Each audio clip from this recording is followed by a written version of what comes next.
BEd versus BTC विवाद को लेकर सीनियर वकीलों के द्वारा जो जानकारी प्राप्त हुई है हमें, वो मैं आपको शब्दशः बताने का प्रयास करूंगा। तो स्वागत है आपका अपने प्यारे से चैनल अभिज्ञान एजुकेशन पर। चलिए देख लेते हैं संपूर्ण बहस का सार क्या था। तो ये देखने को मिल रहा है कि एनसीटीई के आदेश को रद्द होने में अब ज़्यादा समय नहीं बचा है, क्योंकि कल की जो बहस थी बीटीसी के पक्ष में ज़्यादा दिखी और जो बीएड को है वो प्राथमिक से बाहर करने में जज साहब बहुत ही उत्सुक दिखाई दे रहे थे। ऐसा प्रतीत हो रहा था कि बीएड वालों के वकील के द्वारा पक्ष मजबूती से नहीं रखा जा रहा है। तो जो जो सवाल थे, जो जो जवाब था एनसीटीई का, जो बीटीसी के वकीलों के द्वारा जवाब थे, बीएड के वकीलों के द्वारा जो जवाब थे, वो आज हम लोग देखेंगे। पहला प्रश्न आपके सामने था कि बीएड यदि योग्य है तो ब्रिज कोर्स की क्या जरूरत पड़ रही है। इसमें एनसीटीई का क्या आंसर था वो हम देखेंगे। सेकंड क्वेश्चन है बीएड को क्यों न प्राथमिक से बाहर कर दिया जाए, जज साहब का प्रश्न था। इसके बाद तीसरा प्रश्न था कि बीटीसी के छात्रों की संख्या किस राज्य में कितनी है, कोई सर्वे कोई गणना की गई है। क्योंकि एनसीटीई बार बार ये बता रहा था कि बीटीसी के छात्रों की संख्या बहुत कम है, इसलिए उन्हें बीएड को शामिल करना पड़ रहा है। तो जज साहब का ये प्रश्न था। चौथा प्रश्न था आप मानते हैं कि एनसीटीई के पास बीएड को शामिल करने का अधिकार है। ये प्रश्न जज साहब ने बीटीसी के वकील से पूछा। तो उम्मीद करिए कि बीटीसी के वकील का क्या आंसर रहा होगा।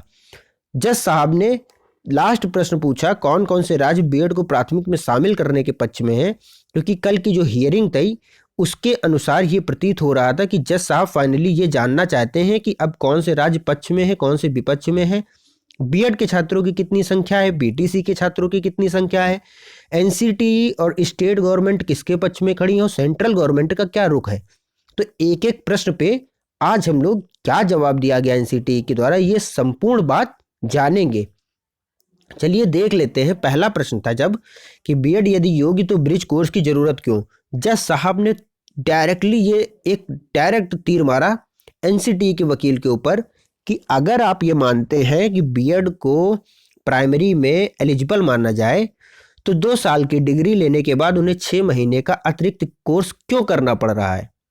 तो एनसीटीई का जवाब था कि जब 2018 का नोटिफिकेशन गजट जारी किया गया तो उस समय सेंट्रल गवर्नमेंट ने हमें ये विशेषाधिकार दिए थे कि यूनिवर्सल एजुकेशन को, यानी कि संपूर्ण देश में एक समान और सबको समान अवसर देने के लिए, ताकि कोई भी डिग्री कोर्स, कोई भी डिप्लोमा कोर्स ना छूट जाए, उन सभी को और योग्य टीचर प्राप्त हो, तो हमने बीएड वालों को एलिजिबिलिटी दे दी थी। तो क्वेश्चन था नेक्स्ट कि बीएड को क्यों न प्राथमिक से बाहर कर दिया जाए, हम आपके जवाब से संतुष्ट नहीं हैं। तो एनसीटीई ने कहा कि मेडिकल काउंसिल जो भी निर्णय लेता है स्वास्थ्य डिपार्टमेंट से, या कह लीजिए कि उससे हेल्थ डिपार्टमेंट से संबंधित, तो संपूर्ण देश में संपूर्ण राज्य उसको फॉलो करते हैं जो भी नियम बनाए जाते हैं। तो हम एक ऐसी संस्था है सेंट्रल गवर्नमेंट के द्वारा अधिकृत की हुई जो national curriculum teaching eligibility test से रिलेटेड कोई भी डिसीजन, कोई भी रेगुलेशन बना सकते हैं। हमको ये किसी भी राज्य के द्वारा ये बाध्य नहीं किया जाएगा कि हमारे डिसीजन को, हमारे राजपत्र को वो चैलेंज कर पाए। तो सुप्रीम कोर्ट ऑफ इंडिया ने, ऑनरेबल जज ने नेक्स्ट प्रश्न पूछा कि बीटीसी के छात्रों की संख्या कितनी है, ये किस आधार पे आप कह रहे हैं कि बीएड को शामिल करना चाहिए। तो क्योंकि उन्होंने कहा था कि बीटीसी छात्रों की संख्या कम है।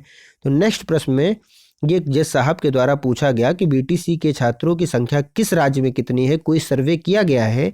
तो एनसीटीई का जवाब था कि कोई सर्वे कंडक्ट नहीं किया गया है।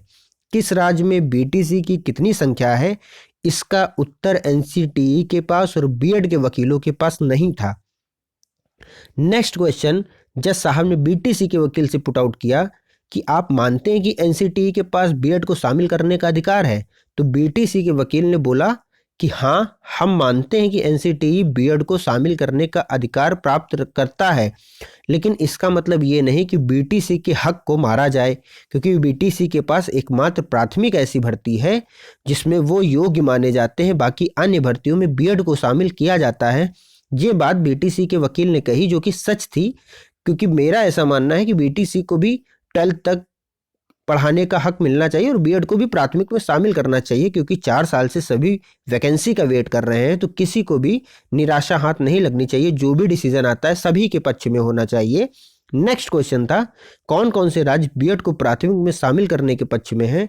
तो एनसीटी का जवाब था कि बिहार, वेस्ट बंगाल, उत्तर प्रदेश, ये कुछ ऐसे राज्य हैं जो बीएड को शामिल करने के पक्ष में हैं। ये कल की पूरी संपूर्ण बहस थी जो मैंने आपके सामने रखी। स्टार्टिंग में बीटीसी के जो वकील थे उन्होंने अपना जो पक्ष था वो बहुत मजबूती के साथ रखा। ऐसा प्रतीत हो रहा था कि बीएड को आज सुप्रीम कोर्ट के द्वारा बाहर कर दिया जाएगा, लेकिन बाद में एनसीटी ने बीटीसी के वकीलों को अपने चक्रव्यूह में भेद लिया कि बीटीसी के वकील और ऑनरेबल जज इस बात के केंद्रीय उस पे आ गए कि एनसीटी के पास ये विशेषाधिकार होता है कि जो है वो किसी को भी इन और आउट कर सकता है। तो जो भी रेगुलेटरी अथॉरिटी सेंट्रल गवर्नमेंट के द्वारा अपॉइंट की गई थी वो एनसीटी ही है ऑल ओवर इंडिया में, तो उसके रेगुलेशन, उसके अथॉरिटीज़ को चैलेंज करना बड़ी बात होगी। तो बीएड को अब क्या निर्णय होता है ये आज की बहस में, संपूर्ण बहस में देखने को मिल जाएगा। तो उम्मीद करता हूँ आपको ये वीडियो पसंद आई होगी और निवेदन है आपसे कि चैनल को सब्सक्राइब कर देंगे। जय हिंद, जय भारत, धन्यवाद।